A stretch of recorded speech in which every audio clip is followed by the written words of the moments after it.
नमस्कार। Verdict news के special कार्यक्रम सियासी इतिहास में आज हम बात करेंगे हरियाणा की गुड़गांव लोकसभा के बारे में। सियासी इतिहास, वो भी गुड़गांव लोकसभा का। गुड़गांव लोकसभा जो हरियाणा में आदर का नाम राव तुलाराम के वंशजों के नाम पर जानी जाती है। जितने भी चुनाव हुए, यानी टोटल अब तक 13 लोकसभा के चुनाव हुए, जिसमें 8 बार राव परिवार का कब्जा रहा गुड़गांव लोकसभा सीट पर। गुड़गांव लोकसभा सीट पहले महेंद्रगढ़ के नाम से जानी जाती थी। 2007 में परिसीमन के बाद गुड़गांव लोकसभा अस्तित्व में आई। गुड़गांव लोकसभा सीट पर 9 विधानसभा सीटें हैं, जिसमें नूंह जिले की नूंह, कुन्हाना, फिरोजपुर, झिरका, गुरुग्राम जिले की गुड़गांव, बादशाहपुर, सोहना और पटौदी, और रेवाड़ी जिले की रेवाड़ी और बादल। लालू प्रसाद यादव जी के दामाद राव चिरंजीवी यादव इसी रेवाड़ी विधानसभा सीट से विधायक हैं, और इनके पिता कैप्टन अजय सिंह यादव हरियाणा की सियासत के कांग्रेस का एक बड़ा नाम है। पिछला पार्लियामेंट राव इंदरजीत सिंह के मुकाबले कांग्रेस से वो लूज कर गए, और ओबीसी विभाग के कांग्रेस के नेशनल प्रेसिडेंट है। इसके पहले हरियाणा कांग्रेस के वर्किंग प्रेसिडेंट भी रहे हैं। और सबसे बड़ी चीज ये है कि आज ही राव इंदरजीत सिंह को भारतीय जनता पार्टी ने, जो केंद्र सरकार में, मोदी सरकार में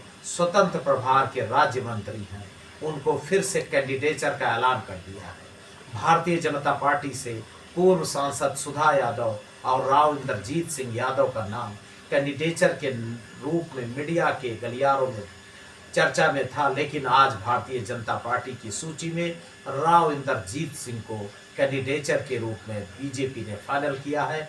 तीसरी बार राव इंदरजीत सिंह बीजेपी से पार्लियामेंट का चुनाव लड़ रहे हैं। ऐसी भी चर्चा थी कि इस सीट पर राव इंदरजीत सिंह की बेटी आरती राव को चुनाव मैदान में उतारा जा सकता है, लेकिन फिलहाल राव इंदरजीत सिंह बीजेपी के कैंडिडेट के रूप में उनका ऐलान हो चुका है। अब देखना यह है कि पूर्व मंत्री आफ्ताब अहमद, पूर्व संसदीय सचिव राव दान सिंह यादव या कैप्टन अजय सिंह यादव, जो हरियाणा के पीडब्ल्यूडी मिनिस्टर रहे हैं और लालू यादव के समधी भी हैं, उनको क्या भारतीय कांग्रेस पार्टी चुनाव मैदान में उतारेगी, ये भविष्य के गर्भ में है।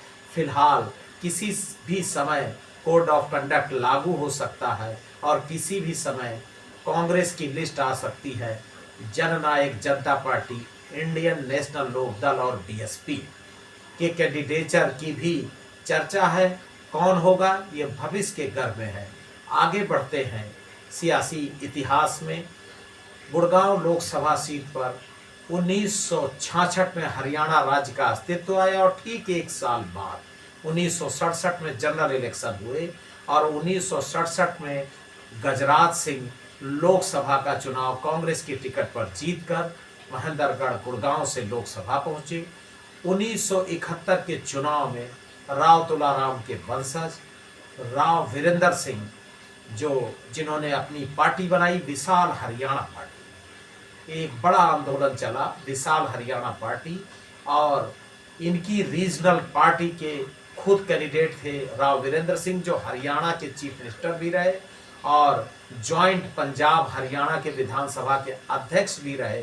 राव वीरेंद्र सिंह विशाल हरियाणा पार्टी की टिकट पर लोकसभा पहुंचे। 1971 में, 1977 में पूरे देश में जनता पार्टी ने अपना एक माहौल क्रिएट कर लिया था। जनता पार्टी की लहर थी। राव साहब ने कांग्रेस का दामन नहीं छोड़ा। राव साहब कांग्रेस के कैंडिडेट थे, और जनता पार्टी के कैंडिडेट के रूप में मनोहर लाल सैनी ने 1977 की जनता लहर में राव वीरेंद्र सिंह को लोकसभा का चुनाव हरा दिया। राव साहब कांग्रेस के कैंडिडेट के रूप में चुनाव हार गए। 1980 में राजीव जी ने फिर से राव वीरेंद्र सिंह को चुनाव मैदान में उतारा। हरियाणा के मुख्यमंत्री रहे राव वीरेंद्र सिंह, जो यादवों के दिग्गज नेता माने जाते थे। कांग्रेस की टिकट पर वो लोकसभा पहुंचे, और 1980 में उन्हें भारत सरकार में कृषि मंत्री बनाया गया, और साथ ही साथ राव साहब 6 विभागों के मंत्री बने। 1984 में फिर कांग्रेस ने राव वीरेंद्र सिंह को रिपीट किया और वो फिर कांग्रेस की टिकट पर लोकसभा का चुनाव जीते। 1989 आते आते देश का सियासी पारा और देश का सियासी मिजाज बदल चुका था।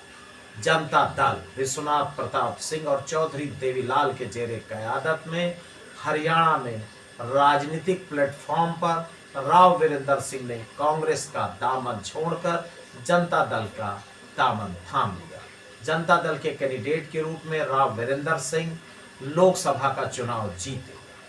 विश्वनाथ प्रताप सिंह की सरकार में उन्हें मंत्री बनने का मौका नहीं मिला, लेकिन चंद्रशेखर जी ने अपनी सरकार में खाद्य एवं नागरिक आपूर्ति मंत्री के रूप में उनको सम्मान दिया, उनको नवाजा। 1991 के चुनाव में राव साहब जनता दल के साथ थे। जनता दल के कैंडिडेट के रूप में राव साहब चुनाव लड़े और 1991 में कांग्रेस ने कर्नल राव राम सिंह को यहां से प्रत्याशी बना दिया। कर्नल राव राम सिंह राव वीरेंद्र सिंह को चुनाव हरा करके लोकसभा पहुंचे और ये समझिए कि यादव समाज से वो दूसरे पार्लियामेंटेरियन थे जो लोकसभा पहुंचे और नरसिम्हा राव की सरकार में बंजर भूमि विकास राज्य मंत्री के रूप में उन्होंने पूरे 5 साल काम किया। 1996 की लोकसभा की जिस दिन चुनाव आयोग ने घोषणा की, ठीक उसी दूसरे दिन का अपडेट है। लाल कृष्ण आडवाणी को मिलकर के कर्नल राव राम सिंह ने अपनी प्रत्याशिता पर मुहर लगा दी, यानी रातों रात कांग्रेस छोड़कर वो भाजपा के कैंडिडेट बन गए और 1996 में लोकसभा का चुनाव। ये समझिए कि यादव समाज से वो दूसरे पार्लियामेंटेरियन थे जो लोकसभा पहुंचे और नरसिम्हा राव की सरकार में बंजर भूमि विकास राज्य मंत्री के रूप में उन्होंने पूरे 5 साल काम किया। 1996 की लोकसभा की जिस दिन चुनाव आयोग ने घोषणा की, ठीक उसी दूसरे दिन का अपडेट है। लाल कृष्ण आडवाणी को मिलकर के कर्नल राव राम सिंह ने अपनी प्रत्याशिता पर मुहर लगा दी, यानी रातों रात कांग्रेस छोड़कर वो भाजपा के कैंडिडेट बन गए और 1996 में लोकसभा का चुनाव जीते। 1998 आते आते गुड़गांव की सियासत में बड़ा परिवर्तन हो चुका था। राव वीरेंद्र सिंह ने अपने बेटे राव इंदरजीत सिंह को चुनाव लड़ाया और कांग्रेस पार्टी के कैंडिडेट के रूप में राव इंदरजीत सिंह बीजेपी की सुधा यादव को चुनाव हरा करके लोकसभा पहुंचे। ये चुनाव 1998 का था। 1999 आते आते इस लोकसभा की सियासत में बड़ा फेरबदल हो चुका था। भारतीय जनता पार्टी ने तेज तर्रार नेत्री सुधा यादव को चुनाव मैदान में उतारा और सुधा यादव ने राव इंदरजीत सिंह को बीजेपी की टिकट पर चुनाव हरा। 2004 में राव इंदरजीत सिंह कांग्रेस की टिकट पर फिर चुनाव लड़े और उन्होंने बीजेपी की सुधा यादव को हराया और लोकसभा पहुंचे। डॉक्टर मनमोहन सिंह सरकार में विदेश राज्य मंत्री और रक्षा राज्य मंत्री के रूप में राव इंदरजीत सिंह ने काम किया। 2009 में फिर राव इंदरजीत सिंह ने सुधा यादव को चुनाव हराया और फिर केंद्र की मनमोहन सरकार में राज्य मंत्री बने। 2014 आते आते फिर परिवर्तन आया गुड़गांव की सियासत में। राव इंदरजीत सिंह ने कांग्रेस से के नेतृत्व से खासकर वाड्रा फैमिली से मतभेदों के कारण राव इंदरजीत सिंह ने भाजपा का दामन थाम लिया और वो चुनाव जीते और केंद्र की सरकार में स्वतंत्र प्रभार के राज्य मंत्री बने।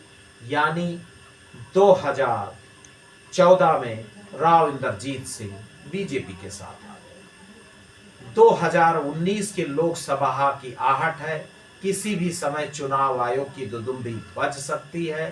भारतीय जनता पार्टी ने राव इंदरजीत सिंह के नाम का फिर से ऐलान कर दिया है। कांग्रेस का कैंडिडेट कौन होगा? कैप्टन अजय सिंह यादव, आफताब अहमद या राव दान सिंह? जननायक जनता पार्टी, इंडियन नेशनल लोकदल और बीएसपी के कैंडिडेचर पे किसकी मुहर लगेगी, ये भविष्य के घर में। फिलहाल सियासी इतिहास में आज सिर्फ इतना ही। फिर मिलेंगे किसी नई लोकसभा सीट के सियासी इतिहास पर। देखते रहिए वर्डिक्ट न्यूज़ का स्पेशल कार्यक्रम सियासी इतिहास। नमस्कार।